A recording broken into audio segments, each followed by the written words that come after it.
할렐루야, 할렐루야. 우리 주님을 찬양합니다. 여러분, 오늘 읽으신 말씀은 디모데후서 2장 1절부터 13절까지의 말씀입니다.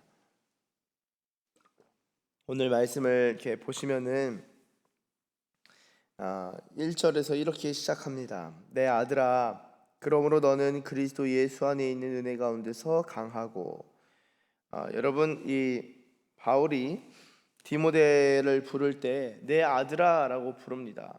당연히 이제 실제로 바울의 아들은 아니었죠. 바울의 아들은 아니지만 여러분, 우리가 아들이라고 부를 수 있는, 자녀라고 부를 수 있는 범위가 어느 정도일까요?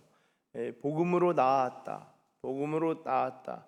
그리고 바울은 이런 표현을 쓴 적이 있죠. 내가 해산하는 수고를 했다. 여러분, 영혼을 빚어내는, 그러니까 이 영혼이 새롭게 태어나는 데 있어서 아들이라는 표현, 자녀의 표현을 이 바울이 쓰는 것을 보게 됩니다. 특별히 복음으로 말미암아 새롭게 거듭날 뿐만 아니라 거듭난 이후에 성장하고 자라고 양육하는 과정에 있어서도 바울의 손을 거친 것 같습니다. 아주 그냥 내적으로 긴밀한 관계죠, 바울과 디모데가. 그래서 내 아들아라고 합니다. 내 아들아. 여러분, 이 1장에서는 이 고난을 받는 것에 대해서, 복음과 함께 고난을 받을 것에 대해서 이 디모데에게 권면했었습니다. 자, 그런 디모데에게 이어서 권면하는 것이, 그러므로 너는 그리스도 예수 안에 있는 은혜 가운데서 강하고. 자, 여러분, 이 강하다, 이거 견고하다, 혹은 힘이 있다, 라는 뜻으로 성경 다른 곳에서는 그런 용례를 가지는데요. 견고한 사람, 견고하게 성장하는 사람. 어떻게 우리의 아들, 복음으로 전하든지 아니면 우리의 자녀 세대든지 어떻게 하면 강할 수 있을까요? 어떤 이가 정말 견고하고 힘 있는 자가 될 수 있을까요? 그것은 은혜 가운데서 가능한 일입니다. 그리스도 예수 안에 있는 은혜 가운데서 견고해질 수 있고, 예수님의 은혜 가운데서 성장할 수 있고, 그리고 그 은혜 가운데서 이 강하고 견고하게 설 수 있는 것이죠. 바울은 인생을 살아보니까, 지금은 비록 감옥에 있지만 인생을 살고 복음을 향해서 최선을 다해 달려오면서 깨달은 것이, 이거 우리가 인생이 견고하게 서는 게 상당히 어려운데 이거는 주님의 은혜로 말미암아 가능한 거구나 깨닫고 이제 디모데한테 말해주는 것입니다. 그러면서 이어서 2절, 또 네가 많은 증인 앞에서 내가 들은 바를 충성된 사람들에게 부탁하라. 그들이 또 다른 사람들을 가르칠 수 있으리라. 여러분, 오늘 이 2장 13절까지 쭉 보시면은 사실 이제 세 가지가 나옵니다. 바울이 디모데에게 권면하는 것이 세 가지로 나누어서 볼 수 있는데요. 첫 번째는 하나님과의 관계에 있어서의 신실함이고요. 또한 하나님께서 맡겨주신 사역에 있어서 충실함이고요. 그리고 이제는 하나님께서 맡겨주신 이 사역과 복음에 충실하면서 그것이 이제 다른 사람들에게, 다음 세대에게 전해지는 이 연속성을 강조하는 것을 볼 수 있습니다. 우리가 균형이라고 하죠. 균형. 신앙의 균형에 있어서는 우리가 주님과의 관계에 있어서 너무나 중요합니다. 주님과 관계에 있어서 이 신실하게 주님을 사랑하고 주님을 따르고 주님과의 개인적인 관계가 상당히 중요하지만, 그것만 가지고서는 우리가 복음으로 살 수는 없습니다. 왜냐하면 복음으로 산다는 것은 결국 내가 아닌 다른 사람에게 복음을 전하고 복음으로 양육하고 복음으로 세우는 일들이 이어지는 것이기 때문입니다. 그래서 여러분, 이 바울은 그 자신이 하나님과의 관계에 있어서 디모데가 세워지는 것이 너무나 중요하지만, 그것뿐만이 아니라 실제 사역에 있어서, 너가 복음으로 섬기는 일에 있어서 아주 그냥 충성스럽게 그 일을 감당해야 됨을 이야기하는 것이죠. 그리고 여기서 끝나지 않고, 너가 정말 복음에 충실했냐? 의 여부는 그 자신이 충실했냐가 아니라, 그 복음이 이제는 내가 다른 사람한테 전한 그 복음이 그 사람이 다른 사람한테 복음을 전하는지를 봐야 된다는 거예요. 이 정말 상당히 중요합니다. 이 관점이 지금 2장 안에서 나타나고 있는 거예요.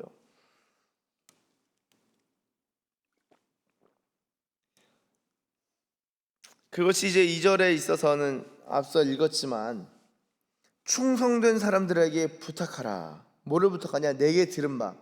여러분, 바울이 디모데한테 말한 바, 그리고 디모데가 바울로부터 들은 바, 그 복음의 내용, 그 교훈의 내용들을 다른 사람들한테 부탁하라는 거예요. 다른 사람한테 전하라는 거예요. 그러면 그들이 또 다른 사람들을 가르칠 수 있을 것이다. 여러분, 이게 참, 이 복음이라는 것은 저희는 이제 자꾸 예수천국 불신지옥이라는 이 큰 주제와 슬로건 아래에서 다른 것들을 해석하려고 하는데요. 기본적으로 복음을 가르친다는 것은 복음에 관련된 모든 것들을 가르친다라는 것입니다. 이 가르침의 요소거든요. 그러니까 복음을 저희는 선포하고 전하고 복음 전도만 생각하는데, 여러분, 복음 이 선포뿐만이 아니라 복음을 가르치는 걸로 생각하셔야 돼요. 이제 뭐 선생님이 이 학생에게 가르치는 것처럼 복음을 설명해 줄 수 있는 것. 여러분, 그러니까 복음을 이게 선포하려고 하시면 부담스러우실 수 있는데, 복음을 잘 안내해 주고 설명해 주는 것, 그것을 이제 가르침이라고 표현하는데요. 이 가르침을 통해서 다른 사람들, 그들이 또 다른 사람들에게 가르치는 것이 이어지는 것을 바울이 지금 기대하고 있고, 그렇게 디모데에게 권면하고 있습니다. 그러면서 이어진 3절에 너는 그리스도 예수의 좋은 병사로 나와 함께 고난을 받으라. 여러분, 다시 한번 고난을 받으라 라고 이야기를 하네요.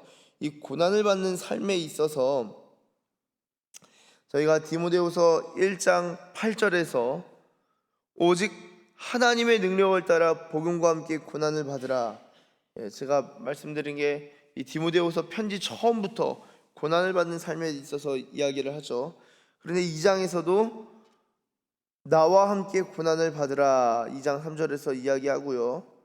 그 다음에 4장 5절에 있어서도 그러나 너는 모든 일에 신중하여 고난을 받으며 라고 이야기를 하고 있습니다. 여기서의 고난은 전도자의 일을 하며 내 직무를 다하라, 복음을 전함으로써 오는 핍박입니다. 여러분, 대부분 이런 핍박을, 이런 고난을 피하죠. 제가 예전에 저희 은사님이 그런 얘기를 하셨어요. 야, 너희 정말 공부 열심히 해야 된다. 열심히 공부해야 된다. 그 이유가 뭐냐면은 공부하면은 고난이죠. 여러분, 공부가 제일 쉬웠어. 이런 제일 싫은 말이에요. 진짜 너무 싫어요, 그런 말. 얼마나 어려운데 공부가 제일 쉬웠어요. 예. 이제 그분의 경우는 힘든 일을 워낙에 하다 보니까 책상에 앉아서 그냥 주어진 것만 하면 되는 거니까 뭐 그렇게 이야기하신 것을 들었지만, 여러분, 그 공부를 하게 되면 고생을 하게 됩니다. 저도 이제 제가 진짜 내가 공부를 하고 내가 진짜 열심히 했다는, 중고등학교 때 뭐 다 그냥 하는 정도로 그냥 하는 거죠. 저는 회심한 다음에 공부에 좀 불이 붙었었어요. 그래서 제가 정말 열심히 했었습니다. 그러니까 제 학부 동기들이 이게 걔가 이제 수석을 했는데, 걔가 이제 1등을 하고 나서 저한테 하는 말이 공부를 좀 잘못한 것 같아. 너처럼 공부해야 되는 것 같은데. 그래서 너는 1등 했잖아. 축하해. 축하해. 장학금 받고 축하해. 저는 제가 하고 싶은 공부를 했거든요. 제가 읽고 싶은 책을 읽고, 제가 읽고 싶은 책 계획 리스트를 짜가지고 방학 때 가면 방학에 할 게 없잖아요. 왜냐? 돈이 없으니까. 돈이 없으니까 할 게 없고, 남들은 여행도 나가고 방학 되면 막 얼마나 부러워요. 할 게 없으니까. 그리고 하고 싶지도 않고, 그냥 방학 때 도서관 가서 열심히 책 읽는 거, 읽고 싶은 거 읽고, 다 읽으면 이제 여름이더라도 저녁 되면 그래도 찌긴 하지만 좀 그나마 좀 선선하잖아요. 그럼 얼마나 기도하기 좋아요. 그럼 이제 가서 기도하는 거예요. 그런 삶이 그때 참 행복했던 것 같습니다. 그런 삶을 살았는데, 이제 그렇게 제가 막 즐기면서 공부하는 것에 있어서 공부량이 더해지니까 그때부터 힘든 거예요. 그래서 은사님이 이제 책을 읽고 막 배울 때 공부 열심히 하라고, 공부 열심히 하면 고생한다고. 근데 생각해봐라, 너희 공부를 안 하면은 고생한다. 근데 공부를 하면은 고생한다. 공부를 하는 것 자체가 고생인데 이 고생을 하면은 이후에 고생을 안 한다. 근데 공부를 안 하면 고생을 안 한다. 공부를 안 하는 동안. 그래서 공부를 안 하면 고생을 안 하는데 공부를 안 하면 그 이후에 고생한다. 그러니까 공부를 해도 고생하고 공부를 안 해도 고생하는데 어떤 고생을 할래? 이거였어요. 질문은 그거였어요. 공부를 하면은 고생을 하고 공부를 안 하면 이후에 고생하는데 어떤 종류의 고생을 할래? 공부를 하는 고생을 해야겠네요. 열심히 고생해라. 열심히 공부해라.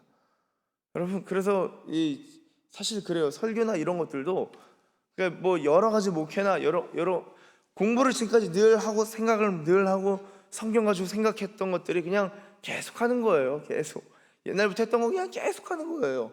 반복적으로 공부하고 또 찾아보고 그게 저의 습관처럼 삶의 일부처럼 받아들여지게 되는 겁니다. 근데 만약에 그 공부를 안 했으면 지금 개고생하고 있겠죠. 맨날 똑같은 말 또 하고 또 하고 또 하고 군목하는 내내 저희 군목하면서 설교에 똑같은 거 하지 않으려고 매우 노력했거든요. 거의 없어요, 사실은. 그러니까 옛날 거를 뒤져보지 않습니다. 다만 너무 중요한 주제에서 반복하게 될 경우는 참고해서 그 본문에 맞게 발전시키는 경우는 그런 경우는 사실은 많이 없거든요. 그러니까 정말 중요한 주제가 몇 가지, 정말 제가 하나님 주신 통찰이 있었던 거다. 그런 것들을 계속 디벨롭 발전시키는데 그렇지 않으면은 옛날 거 참고하지 않고 계속 새로운 것을 하려고 노력합니다. 그러니까 그게 가능한 사람으로 제 스스로 만들어야겠죠. 그렇게 해야 되는 거예요. 그게 고난을 받는 건데, 여러분 이 공부뿐만이 아니라 복음도 마찬가지입니다. 복음을 전하면은 고난이 와요. 핍박이 와요. 그런데 복음을 전하지 않아도 고난이 와요. 핍박이 와요. 이해가 되세요? 복음을 전함으로 말미암아 오는 핍박을 피하면은 복음을 전하지 않음으로 말미암아 오는 그 핍박을 받게 됩니다.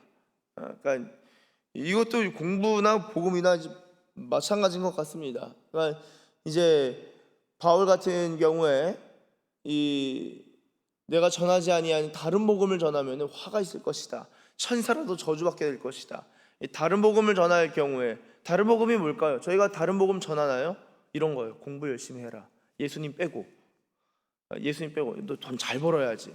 여러분, 이거 복음이거든요. 돈 잘 버는 건 복음이에요. 기쁜 소식입니다. 예수님 딱 빼고 전하는 게 다른 복음인 거예요. 바울이 다른 복음 전하면은 천사라도 저주받고 그런 복음 전하지 말라 그랬어요. 우리 인생에 교훈을 전한다고요. 우리 주변 사람들한테 가르쳐. 괜찮아. 나중에 예수 믿으면 되지. 뭐 여러 가지로 막 합니다. 그런데 그렇지 않죠. 복음을 전하는 것이 우선성을 가진다. 제가 한 가지 어제 깜짝 놀랄 만한 인터뷰를 하나 봤어요.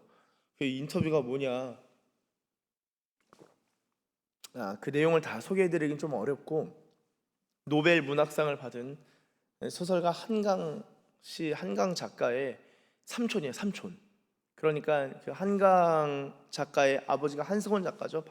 바리대기 맞나요?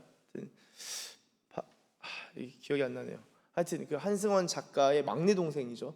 그러니까 삼촌이면서 작은 아빠가, 그분도 보니까 젊은 시절에 문학 작가가 되려고 하다가 너무 어려워서, 삶이 어려워서 그 연구원이 됐어요. 돈을 벌다가 나중에 목회자가 됐어요. 목회자가 돼가지고 목사인데 이제 연을 끊었더라고요. 거의 가족들을 하고 거의 뭐 연이 끊어졌어요. 원치 않게. 보니까 복음을 전하다가 대판 싸운 거예요. 형님, 조카야. 뭐라고 했냐면, 조카가 노벨상을 받게 돼서 자기는 두려웠다. 하나님의 구원으로부터 더 멀어진 건 아닐까? 여러분, 그런 생각 해보셨어요? 이제 얼마나 인생에 있어서 큰 영광을 얻게 되면은, 얼마나 이 노벨상이라는 것은 대단한 거잖아요. 사실 한국인이 그런 큰 영광을 얻게 됐는데 정작 중요한 하나님의 구원으로부터 더 멀어진 건 아닐까? 자기 두렵다는 거예요. 그러면서 이제 조카의 소설에 있어서, 본인도 이제 전남대를 나온, 그 목사님 전남대를 나온 그 전라도 분인데, 그 역사 5.18과 4.3 사건에 있어서 우리나라는 그 견해가 두 가지로 갈라지는데, 너가 정말 인류사에 남을 글을 써줘야지. 그 견해가 달라서 한쪽 의견에 치우쳐서 쓴 것에 대해서 우리나라가 더욱더 갈라지게 되지 않을까. 그걸 걱정을 하시더라고요. 그러면서 하는 말이 셋째, 그러니까 한승원 작가의 셋째 동생인 거죠. 그리고 그 목사님의 위에 형님이셔요. 장례식장 돌아가셨을 때 사람의 죽음을 앞두고, 죽은 것을 두고 형님 교회 다니셔야 됩니다. 예수 믿으셔야 됩니다. 조카 예수 믿어야 된다 할 때 부딪히고 그랬다는 거예요. 그래서 그때 마음이 참 아프고 정말 우리 가족을 위해서 기도했는데 하나님이 어떻게 기도를 들어주실까. 그래서 제가 그걸 보고 한 대 통 맞았습니다. 멍해졌어요. 저는 이제 그분 이제 다른 걸 뭐 다 떠나서 뭐 인터뷰 내용을 다 인터뷰가 아니라 이제 SNS에 글을 올린 거예요. 공개적으로 그냥 글을 올린 거예요. 그러니까 연이 끊어져서 연락을 닿을 수 없으니까 직접적으로 보내고 싶은데 몇 번을 쓰다 지우고 눈물을 흘리면서 자기가 그 글을 쓴다. 몇 번을 울었다 글을 쓰면서. 그래서 이제 중요한 게 뭐냐면은 이제 진짜 목사님 맞네. 관심이 하나님의 구원에 있는 거예요. 그럼 노벨상을 받든지 아니면은 뭐 대통령이 되든지 뭐가 잘 되든지 대부분 그런 기도하거든요. 예수 믿어도. 근데 노벨상 받은 것 때문에 두렵다는 거예요. 하나님의 구원에서 멀어지지 않을까. 사람이 더 위대해지고 자신이 더 대단해진다고 생각하니까 큰일 났다. 어떡하지? 구원을 받아야 되는데 이분은 진짜 목사님이시구나. 제가 그런 생각을 하게 됐습니다. 여러분, 바울도 똑같은 생각이에요. 고난을 받을 거 복음과 함께 고난을 받으라는 거예요. 그리스도 예수의 좋은 병사로 나와 함께 고난을 받자. 그래서 살아보세요. 병사로 복무한 자는 자기 생활에 얼매 있는 자가 하나도 없나니 이는 병사로 모집한 자를 기쁘게 하려 함이라. 여러분, 이 얼매인다, 이게 엠플레코마이, 이게 뭐냐면요, 얼매인다 엠플레코마이, 헬라어로 너무 깊게 관여해서 다른 것을 하는 데에 지장을 주는 것을 말합니다. 그러니까 병사로 복무한 자는 자기 생활에 엠플레코마이 하지 않는다는 거예요. 병사로 복무한 자는 다른 것에 너무 깊이 관여하지 않는다는 거예요. 예수님의 좋은 군사는요, 우리 세상 일 열심히 해요. 그런데 거기에 너무 깊이 관여하지 않는 거예요. 열심히 직장 생활합니다. 돈도 벌어야죠. 내가 오늘 하루 살아갈 일들, 일용할 양식을 위하여 열심히 일해야죠. 그런데 그거에 너무 깊이 관여하는 바람에 내가 그리스도의 좋은 병사로 부름받았다는 것을 잊지 않아야 한다. 내가 주님의 병사라는 것을 깊이 관여하고 엠플레코마이, 주님의 병사로서 부름받았다는 것을 깊이 생각함으로 말미암아 다른 것들은 좀 가볍게 여겨야 된다라는 겁니다. 여러분, 이게 지금 바울이 우리의 삶을 어떻게 생각하는지를 보여주고 그걸 그대로 디모데한테 말해주는 거죠. 왜냐? 병사로 모집한 자를 기쁘게 하려 함이라. 저와 여러분은 병사로 부름받았습니다. 할렐루야. 우리가 주님의 병사, 주님의 군사예요. 우리가 다른 것에 너무 깊이 우리가 이제 가족들을 사랑해야 되는데 하나님 사랑보다 가족 사랑이 우선되는 경우가 종종 있어요. 조심스럽지만 우상입니다. 우상. 그거 다 우상이에요. 다 우상이고 주님이 주님 사랑을 우선성으로 둘 수 있도록 인도해 가시는 주님 사랑입니다. 주님이 그런 것들을 다 회복시켜 주셔요. 주님 앞에 앉아 있으면은 주님이 회복으로 이끌어 가시는 것을 경험할 수 있습니다. 자, 그러면서 이제 5절, 6절 쭉 이제 비유로서 말한 다음에 법대로 경계해야 된다. 그 다음에 수고와 농부 곡식 먼저 받아야 된다. 7절에 내가 말하는 것 생각해 봐라. 주께서 범사의 총명을 주실 것이다. 이게 복음의 교훈이기 때문에 이것 생각하면 주님이 총명 주신다는 거예요. 그러면서 이제 8절부터 내가 전한 복음대로 복음의 내용을 쭉 이야기합니다. 복음의 내용을 쭉 해요. 그것이 이제 12절까지 복음의 내용을 이야기하는데요. 8절 내가 전한 복음대로.